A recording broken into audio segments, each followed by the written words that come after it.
சரவணபவ. வெற்றிவேல் முருகனுக்கு அரோகரா. குருவாய் வருவாய் அருள்வாய் குகனே.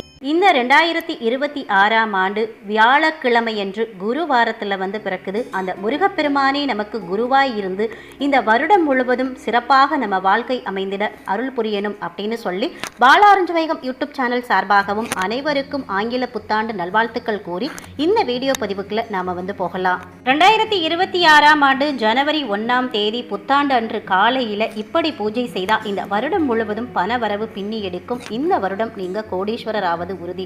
அதிர்ஷ்டம் பெருக புத்தாண்டன்று செய்ய வேண்டியது என்ன, செய்யக்கூடாதது என்ன, கட்டாயம் இந்த வீடியோ பாருங்க.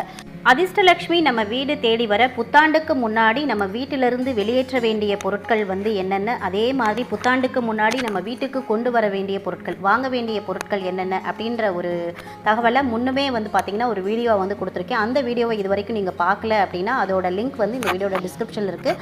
அதையும் பார்த்து முழு தகவலையும் தெரிஞ்சுக்கிட்டு புத்தாண்டை வரவேற்க அனைவருமே தயாராகுங்கள். நம்முடைய வீடும் நம்ம வீட்டில் இருக்கக்கூடிய குடும்ப உறுப்பினர்களும் என்றைக்குமே சந்தோஷமாக இருக்கணும் அப்படின்றதா நம்மள பல பேருடைய வேண்டுதலா இருக்குது. கஷ்டமும் வறுமையும் நம்மை விட்டு நீங்கணும் அப்படின்ற வேண்டுதலை வைத்து தான் நாம புத்தாண்டை வரவேற்போம். இது எல்லோருடைய இயல்புதான். கடந்த வருடம் நாம கடந்து வந்த கஷ்ட நஷ்டங்களுக்கு இந்த வருடமாவது விடிவு காலம் பிறக்காதா அப்படின்ற ஒரு ஏக்கமும் நம்மள பல பேருக்கு இருக்குது. நமக்கு இருக்கக்கூடிய எல்லா வகையான கஷ்டங்களும் நீங்க வீட்டில் செல்வ வளம் நிலைத்து நிற்க, வறுமை நீங்க இந்த புத்தாண்ட நம்முடைய வீட்டில் எப்படியெல்லாம் வரவேற்கலாம் என்பது பற்றின வழிபாட்டு முறையையும், புத்தாண்டன்று ஒவ்வொருவரும் புதிதா சில விஷயங்களை கடைபிடிப்பதும், சில விஷயங்களை இனி செய்யக்கூடாது அப்படின்னு தவிர்ப்பதும் காலங்காலமா செய்து வரக்கூடிய ஒரு வழக்கம். ஒவ்வொரு புதிய ஆண்டும் பல முடிவுகளும் சில தொடக்கங்களும் மனிதனாக பிறந்த ஒவ்வொருவருக்கும் கிடைக்கும் அதிர்ஷ்டவரமாகும். அதை எப்படி நாம சரியா பயன்படுத்திக்கிறோம் அப்படின்றத பொறுத்தே அந்த வருடத்திய மகிழ்ச்சியான தருணங்கள் அமைந்திருக்கும். அந்த வகையில நாளை வரவிருக்கும் 2026ஆம் ஆண்டு ஆங்கில புத்தாண்டு அன்னைக்கு வீட்டில் எந்த விஷயங்களை எல்லாம் செய்யலாம், எந்த விஷயங்களை கட்டாயம் செய்யக்கூடாது, அது குறித்த தகவலையும் இந்த பதிவில் மிக தெளிவாக சொல்லியிருக்கேன். அதனால பதிவை முழுவதுமாக பாருங்க, முழு தகவலையும் தெரிஞ்சுக்கிறீங்க. வாங்க வீடியோக்குள்ள போயிடலாம். இது வரைக்கும் நம்ம சேனல் நீங்க சப்ஸ்கிரைப் பண்ணாம இருக்கீங்க அப்படின்னா சப்ஸ்கிரைப் பண்ணிட்டு பக்கத்தில் இருக்கிற பெல் பட்டன் கொடுத்து ஆல் அப்படின்ற நோட்டிபிகேஷனையும் ஆன் பண்ணி வச்சுக்கிறீங்க. இந்த வீடியோவுக்கு லைக்கும் ஹைப்பும் கொடுத்து கமெண்ட் செக்ஷன்ல கருணைக்கடலை கந்தா போற்றி அப்படின்ற ஒரு கமெண்ட்டும் கொடுத்துருங்க.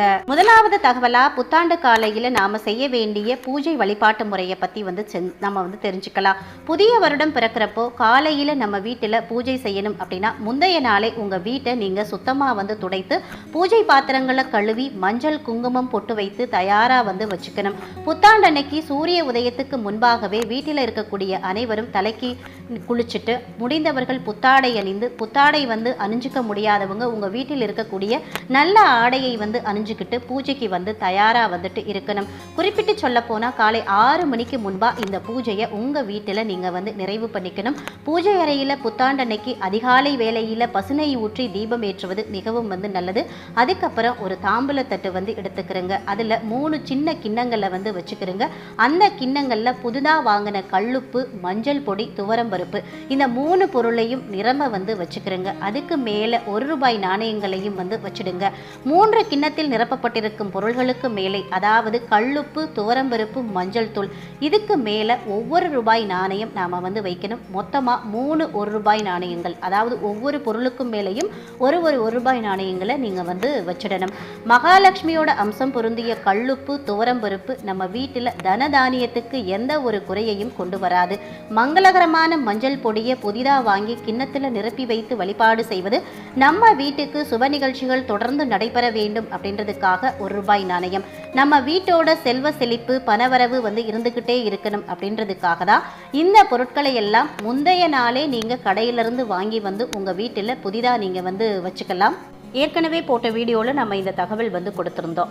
இந்த பொருட்களோடு சேர்த்து இறைவனுக்கு உங்களால் முடிந்த இனிப்பு பலகாரத்தை நிவேதனமாக நீங்கள் வைக்கலாம். இறுதியாக நம்முடைய வீட்டில் இருக்கக்கூடிய பெரியவர்கள் முதல் சின்னவங்க வரைக்கும் இந்த கிண்ணத்தை தொட்டு வணங்கி இந்த வருடம் பிறக்கக்கூடிய புத்தாண்டு எல்லோருக்கும் நன்மை தரக்கூடிய வகையில் அமையணும் அப்படின்ற வேண்டுதலை வைத்து இறைவனுக்கு தீபதூப ஆராதனைகள் காட்டி உங்களுடைய பூஜையை நீங்கள் சந்தோஷமாக நிறைவு பண்ணிக்கிறீங்க.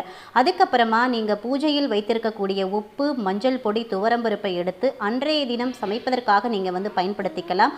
மிகவும் நல்ல பலனை கொடுக்கும். இந்த பொருட்களின் மீது வைத்த ₹1 நாணயத்தை எடுத்து பணம் வைக்கக்கூடிய பெட்டியில் வச்சுக்கிறோங்க. சில பேர் நினைக்கலாம் ஆங்கில புத்தாண்டுக்கு எதற்காக இத்தனை முக்கியத்துவம் அப்படின்னு. நியூ இயர் அப்படின்ற வார்த்தையை சொன்னதும் சின்னவங்கள்லேருந்து பெரியவங்க வரைக்கும் மனதில் ஒரு இனம் புரியாத மகிழ்ச்சி உண்டாகும். நம்முடைய மன மகிழ்ச்சியாக இருக்கும்போது அந்த சமயத்தில் எந்த வேண்டுதல் வைத்தாலும் உடனே பலிக்கும். எந்த நல்ல நாளாக இருந்தாலும் அதை சந்தோஷத்தோடு வரவேற்பது தான் நம்முடைய பண்பாடு. அடுத்ததா புத்தாண்டன்று நாம் என்ன செய்யணும், என்னவெல்லாம் செய்யக்கூடாது, அது குறித்த தகவலையும் நாம் தெரிஞ்சுக்கலாம். ஒரு வருஷம் முடிஞ்சு இன்னொரு வருடம் பிறக்கும் பொழுது அதுவும் ஒரு புதிய ஜனனம் போல உலக மக்கள் அனைவருமே கொண்டாடுறாங்க. இதுவரைக்கும் மனதில் இருந்த அழுக்குகளை எல்லாம் நீக்கிட்டு புதிதாக வாழணும் அப்படின்ற ஆசையோடு தான் நாளைய விடியல் ஒவ்வொருவருக்குமே அமைய இருக்கு. உங்கள் ஆசை நிறைவேறுவதற்கு கடவுளுடைய அனுகிரகம் வேண்டும். எந்த மதத்தினராக இருந்தாலும் ஆங்கில புத்தாண்டு அன்னைக்கு தங்களுடைய இறைவனை வேண்டிக் கொள்ளாதவர்கள் யாருமே இருக்க முடியாது. நம் நல்வாழ்வுக்கு அருள் புரியக்கூடிய இறைவனுக்கிட்ட பிரார்த்தனை செய்யும் பொழுது புதிதாக அந்த நாளில் பூஜை அறைக்கு விளக்கு ஒன்று வாங்கி வைங்க. புதிதாக விளக்கை மாற்ற நினைக்கிறவங்க புத்தாண்டனைக்கு புதிய விளக்கு வாங்கலாம். இந்த நாளில் வெள்ளி விளக்கு, குபேர விளக்கு, இந்த விளக்குகளை வாங்குறது இன்னும் அதிர்ஷ்டத்தை சேர்க்கும். பொங்கலுக்கு புதுப்பானை வாங்குறது மாதிரி புத்தாண்டுக்கு புது விளக்கு வாங்குறது மகாலட்சுமி கடாட்சத்தை ஏற்படுத்தும் அப்படின்னு சொல்லப்படுது. ஒரு வீட்டில் புதிதாக ஒரு பொருள் வரும் பொழுது அதோடு அதிர்ஷ்டமும் சேர்ந்து வரும் அப்படின்றது நம்பிக்கை. அதுக்காக தான் நிறைய பேர் புத்தாண்டன்னைக்கு வீட்டுக்கு தேவையான பொருட்களை தங்கள் தேவைக்கு ஏற்ப வாங்கி மகிழ்வது உண்டு. இதற்காகவே பல நிறுவனங்கள் அதிரடி ஆஃபர்களையும் அறிவிப்பாங்க. TV, fridge, washing machine, stove அப்படின்னு வீட்டு உபயோகத்துக்கு தேவைப்படும் பொருட்களில் அது தேவையானவர்கள் பார்த்தீங்கன்னா ஏதாவது ஒன்று மட்டுமாவது புத்தாண்டன்னைக்கு வாங்கிக்கலாம். அதே மாதிரி புத்தாண்டன்று கண்டிப்பாக தலைக்கு குளிக்கணும், புத்தாடை உடுத்தணும். நீங்கள் இதுவரைக்கும் போடாமல் வைத்திருக்கக்கூடிய ஏதாவது ஒரு ட்ரெஸ்ஸையாவது அந்த நாளில் நீங்கள் போட்டுக்கலாம். அதே மாதிரி உங்களால் முடிஞ்சால் ஏழை எளியவர்களுக்கு இந்த நாளில் வஸ்திர தானம் செய்யுங்க. இந்த நாள் அதிகாலையில் நாம் எழுந்துக்கணும். நம்மளால் பிரம்ம முகூர்த்தத்தில் எந்திரிக்க முடியாட்டினாலும் மூதேவி வரக்கூடிய நேரத்துக்கு முன்னாடி நாம் எழுந்துறது நல்லது. அதாவது காலையில் 8 மணிக்கு முன்னரே எழுந்துருங்க. 8 மணிக்கு மேலே தூங்குறது ஒரு நபரால் வாழ்க்கையில் எதையுமே சாதிக்க முடியாது அப்படின்னு சான்றோர்கள் சொல்லியிருக்காங்க. இந்த நாளில் செய்யவே கூடாத ஒரு விஷயம் என்ன அப்படின்னு பார்த்தீங்கன்னா நல்ல நாட்கள் மற்றும் விசேஷ நாட்களில் பொதுவாகவே பார்த்தீங்கன்னா வெளியாட்களுக்கு, வெளிநபர்களுக்கு கடன் கொடுப்பதை தவிர்க்கணும். கடன் அன்பை முறிக்குமோ இல்லையோ அதிர்ஷ்டத்தை கெடுக்கும் அப்படின்றது மட்டும் நிச்சயம். புத்தாண்டன்று மட்டுமாவது யாருக்கும் கடன் கொடுக்காதீங்க. பொருளாக கேட்டாலும் வீட்டில் இருக்கக்கூடிய பொருளை எடுத்து கொடுத்துடாதீங்க. தானம் கொடுப்பது வேறு, கடன் கொடுப்பது வேறு. புத்தாண்டன்று கடன் கொடுக்கக்கூடாது தானே தவிர எல்லோருக்கும் தானத்தை தாராளமாக செய்யலாம். இது உங்களுக்கு புண்ணியத்தை சேர்க்கும். காலையில் கோவிலுக்கு போய் குடும்பத்தில் இருக்கக்கூடிய அத்தனை நபர்கள் பெயரில் ஒரு அர்ச்சனை பண்ணிட்டு பசுக்களுக்கு அகத்திக்கீரை தானமாக கொடுங்க. இதனால் முன்னோர்களுடைய ஆசீர்வாதம் உங்களுக்கு கிடைக்கும். முடிஞ்சா குலதெய்வ வழிபாடு செய்யுங்க. வீடு முழுவதும் சாம்பிராணியோட வெண்கடுகு சேர்த்து தூபம் போடுங்க. வீட்டில் இருக்கக்கூடிய துஷ்ட சக்திகள் அனைத்துமே நீங்கும். புத்தாண்டுக்கு அப்படின்னு நிறைய புதிய தீர்மானங்கள், அதாவது உறுதிமொழிகள் எடுப்பீங்க இல்லையா? அந்த வகையில் இந்த வருடம் புத்தாண்டில் பார்த்தீங்கன்னா நீங்கள் யாரையும் மனம் புண்படும்படியாக பேசிடக்கூடாது அப்படியும் சேர்த்து நீங்கள் எடுத்து பாருங்கள். இந்த வருடம் உங்களுக்கு நல்லதே நடக்கும். வீட்டில் செல்வ வளம் பெருக நாட்டு மருந்து கடையில் பார்த்தீங்கன்னா பச்சை கற்பூரம் கிடைக்கும். அந்த பச்சை கற்பூரத்தை வாங்கி பூஜை அறையிலையும் உங்கள் வீட்டு பணப்பெட்டியிலையும் வைங்க. வீட்டில் இருக்கக்கூடிய மகாலட்சுமி நிரந்தரமாக தங்க. வீட்டில் இருக்கும் இந்த சில முக்கியமான உணவுப் பொருட்கள் குறையவே கூடாது அப்படின்னு ஐதீகம் சொல்லுது. அது என்ன மாதிரியான உணவுப் பொருட்கள் அப்படின்னு பார்த்தீங்கன்னா எப்போயுமே வீட்டில் நாம் குறைவாக வச்சிருக்கக்கூடாத பொருட்கள், எப்பையும் நிறைஞ்சிருக்க வேண்டிய பொருட்கள் அரிசி, பாசிப்பருப்பு, துவரம்பருப்பு, கல்லுப்பு, ஊறுகாய், நாட்டு சர்க்கரை. இது எல்லாமே குறையாமல் அந்தந்த பெட்டிகளில் முழுதாக நிரப்பி வச்சுக்கிறோங்க. இப்படி செய்தால் மகாலட்சுமி நிரந்தரமாக தங்குவாள் அப்படின்றது நம்பிக்கை. அதோடு பார்த்தீங்கன்னா சில பேர் புத்தாண்டில் இந்த தாலி கயிறு மாற்றி போடுவாங்க. அந்த மாதிரி மாற்ற நடக்கக்கூடிய திருமணமான பெண்கள் நாளை இரவு 8 மணியிலிருந்து 9 மணிக்குள்ளே நீங்கள் குரு உரையில் மாற்றிக்கலாம். மங்கள திருமாங்கல்யம் அன்றைய தினத்தில் புதிதாக கணவன் கையால் போட்டுக்கொள்வது தம்பதியருக்குள் அந்யூன்யம் அதிகரிக்க செய்யும்.